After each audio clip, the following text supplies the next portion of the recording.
YouTube squad, my spiritual family.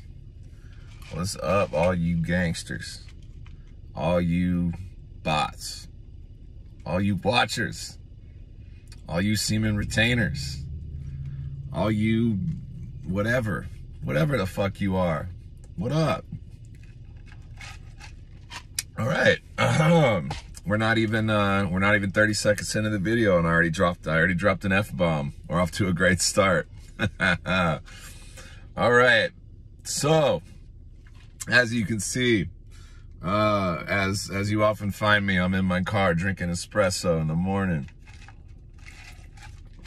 pulling off to make a little video for you guys, because I tend to have a lot of things on my mind. I don't know about you guys, but I wake up in the morning and I open my eyes and it's just like the gears are just turning before I've even had a chance to have anything to say about it. You know, I go get my coffee. It's my little ritual. I see my people. I'm friends with all the people in the coffee shop. They give me a discount, so it's like a fun little experience for me in the morning. I also make myself a shake every morning. I make sure to get the shake in before the coffee. Coffee on an empty stomach is not the best idea, FYI, for your gut. Not the worst thing in the world, not the best though. All right, before I go on too long about how much I love coffee, I got a subject. I wanted to talk about spiritual warfare. Not just spiritual warfare, warfare in general.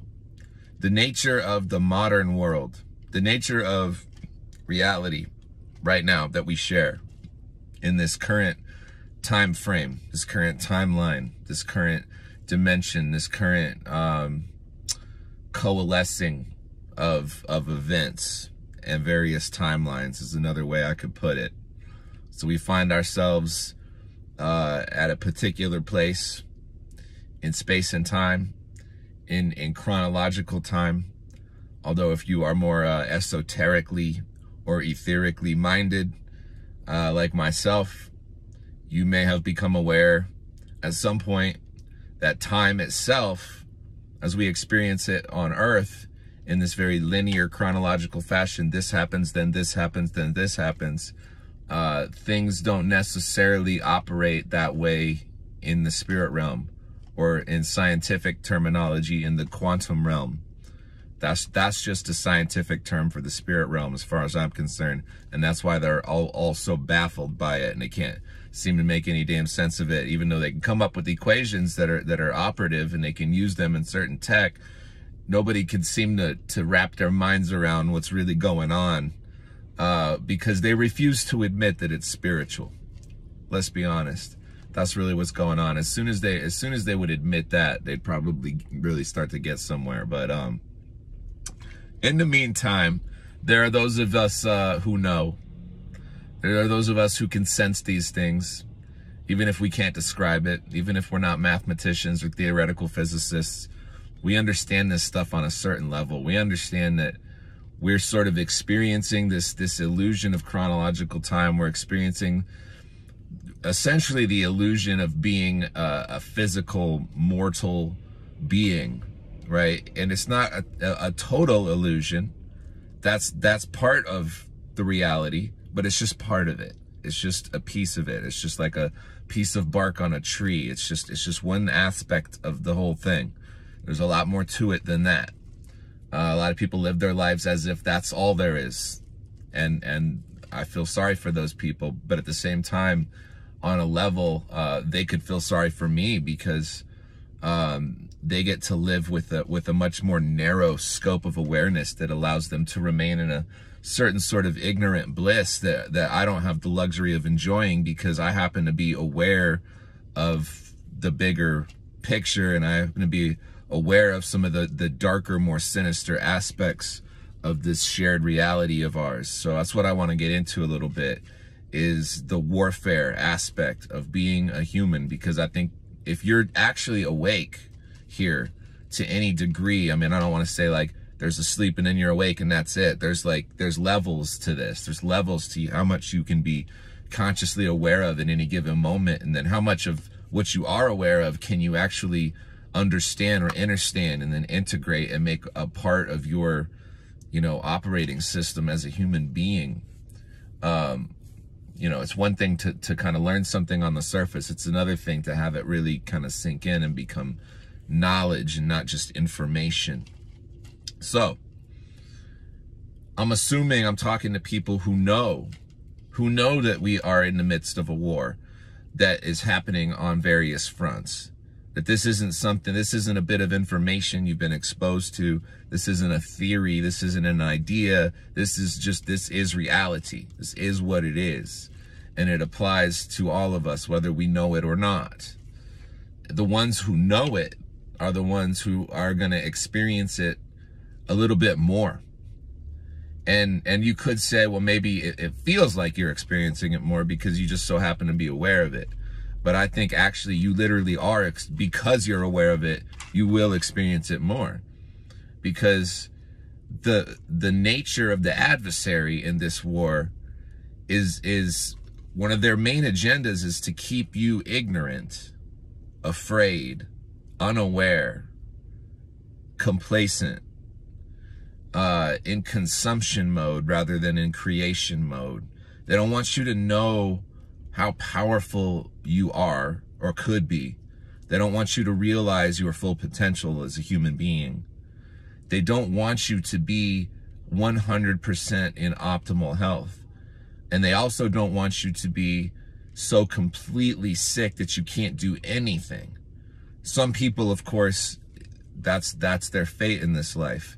That's a whole other can of worms. But for the most part, as far as as our adversary goes, both in the physical and non-physical domain, the adversary, the essential goal is for them to keep us ignorant, to keep us selfish, to keep us in our lower nature, to keep us obsessed with sex, money, validation from the world, advancing in the social hierarchy, you know, moving up in the rat race, all of these things, because these are all things that stress us out, fry our nervous systems, keep us really busy, and keep us from really going within and finding the truth, which is not something that we're going to get from the outside. You're not going to find the truth on CNN. We all know this by now, right?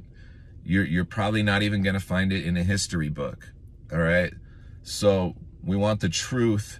We've got to go to supernatural sources for truth.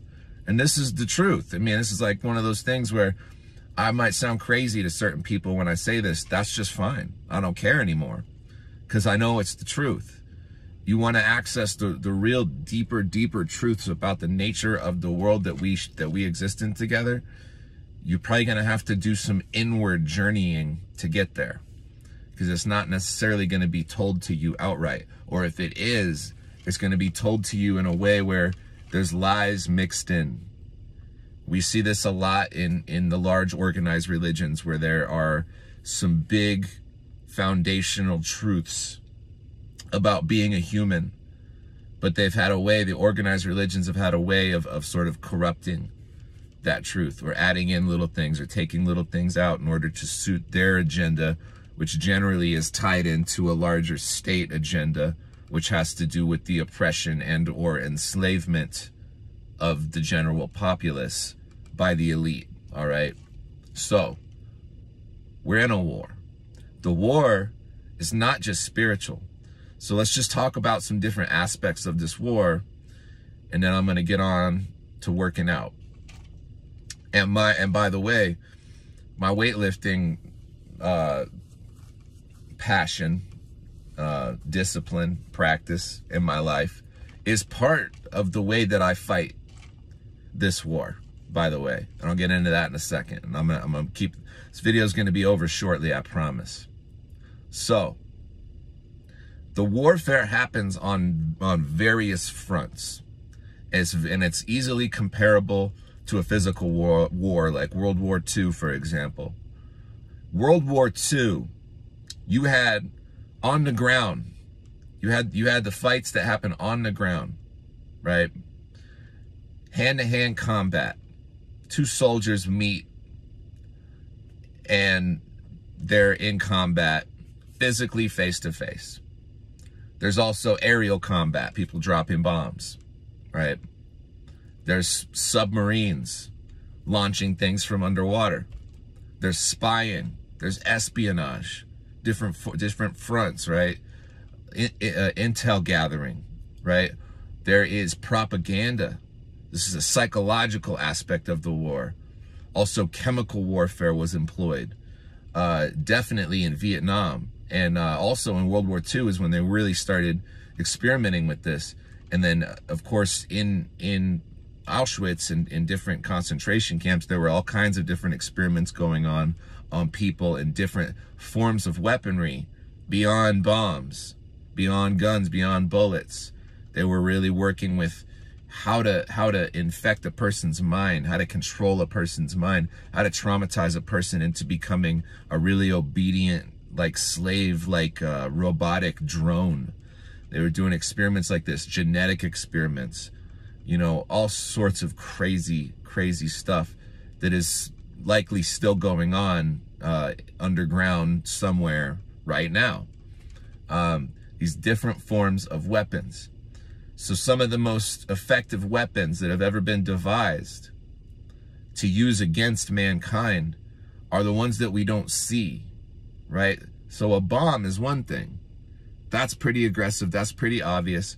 If somebody wants to send a jet over an area and drop a bomb, it's not going to be all that difficult to figure out who done it, if that makes sense.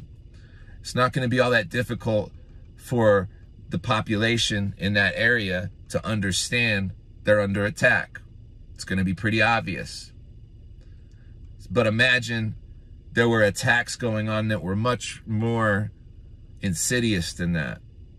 Attacks that come from many angles and have to do with twisting your narrative of yourself, of your lineage, of your place in the cosmos, of what the earth even is, what it means to be a person.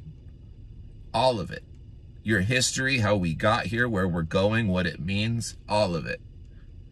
For them to twist that up and to have some control over that, your worldview, is a form of warfare. They're able to do that with media, pop culture, Hollywood, entertainment industry, all of that. They're able to do that through social conditioning as well. There's stuff that happens in the school systems that people end up perpetrating on each other. Through things that they do to infiltrate the family unit and make it very difficult for a family to stay together. If a family has kids, very often they're going to have to work so much to afford to care for those kids that they're not going to be physically present enough for those kids to feel safe enough to develop in healthy ways. And then those kids go on to have problems. A lot of times they manifest as drug problems, addiction problems. And guess what those problems do is they feed into the system that these people have devised, the people who are our adversary, who seek to exploit humanity. They're not here to serve us. They're here to exploit us. So the warfare isn't just the bombs, isn't just the literal wars.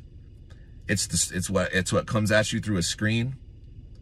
The pornography on the internet, that being free, that is a form of psychological warfare. That is a form of spiritual warfare that is being perpetrated on all of humanity.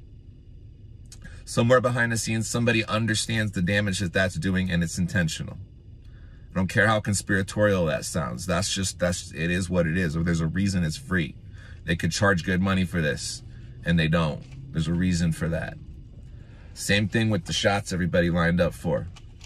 Those were free, man. You got coerced into doing that, or else you're going to lose your job. Anytime something like that happens, you really got to start asking yourself questions.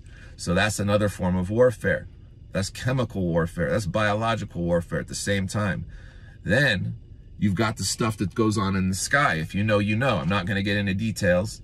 People gaslight me about this all the time, which I don't. It's fine, whatever. I know it's real. I've done my research. I've done my homework. I got receipts. I can prove it to anybody. So I can confidently sit here and talk about it all I want without batting an eye, because I know what I know. So that's another form of warfare that's going on. Chemical warfare. Best believe that has an effect on people, has an effect on the environment, the weather, all of it.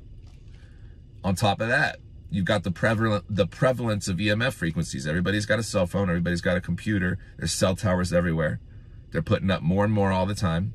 Our services hasn't gotten really that much better, but the prevalence of these towers has increased tremendously, which begs a lot of questions. Makes you wonder, what kind of effect is that having on the ecosystem, on our health, on our frequency mentally, on a very subtle level? They have the ability to create these really subtle levels of anxiety from external sources by messing with our brainwave states, with frequencies, with these high-powered devices. They have this technology. They do. You can look into it if you don't believe me. You know, what makes you think they wouldn't be using it? So there's more warfare. But the warfare, again, the stuff in the sky, the stuff in the thing, the narratives, the propaganda, the corn, the pop culture mind programming, trying to push us into hedonistic, sinful behavior that keeps us ignorant. All of it, really, the way that we fight back, this is where things get a little bit more simple. The methods of warfare are, you know, innumerable, and some of them very complex, and I'm sure there's so many methods of warfare being used against us that I don't even know about.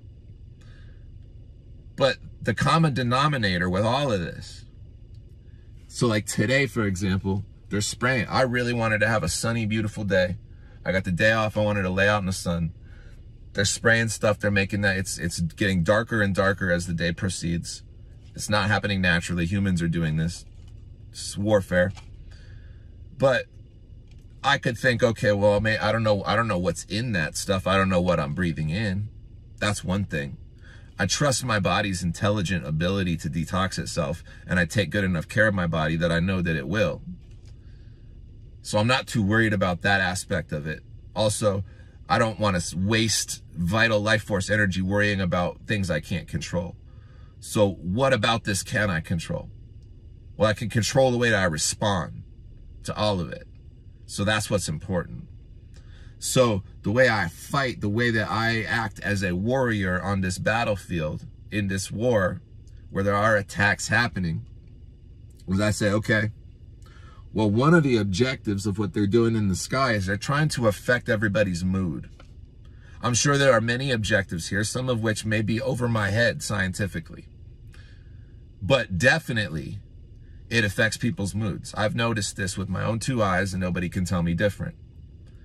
So, given that this is affecting people's moods, a sunny day puts people in a good mood. We know this. If you live in a gloomy climate like Seattle, like I did for years, that affects your mood. You become a moody, depressed person over time. Some people prefer that. Go figure. Some people actually prefer that. I don't. I like to be in a good mood. The sun puts me in a good mood. That's why I live in Arizona. So I notice this stuff. So how do I fight back? Be in a good mood.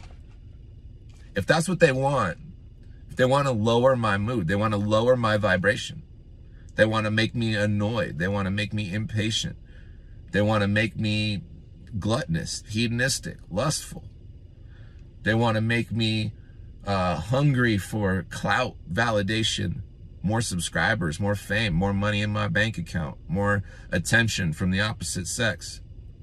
Whatever it is, whatever they want me to do, I'm going to do the opposite. That's the gist of it. That's the gist of how I fight this war. They want me drinking alcohol, eating fast food, celebrating their pagan holidays. No fast food, no alcohol, no pagan holidays. They want me to be in a bad mood today because the sun's dim and the winds are high and the air's weird and the vibes are off. Nah, dude. Gonna be in a good ass mood today. And guess what? That's me fighting in a war. That's me doing my part as a spiritual warrior, maintaining a high vibration, because that vibration is infectious. It affects everything around you, everybody around you. So no matter what they're doing, wars, rumors of wars, Palestine, this, that, the other, pandemics, you name it, the stuff in the sky, whatever it is, don't matter.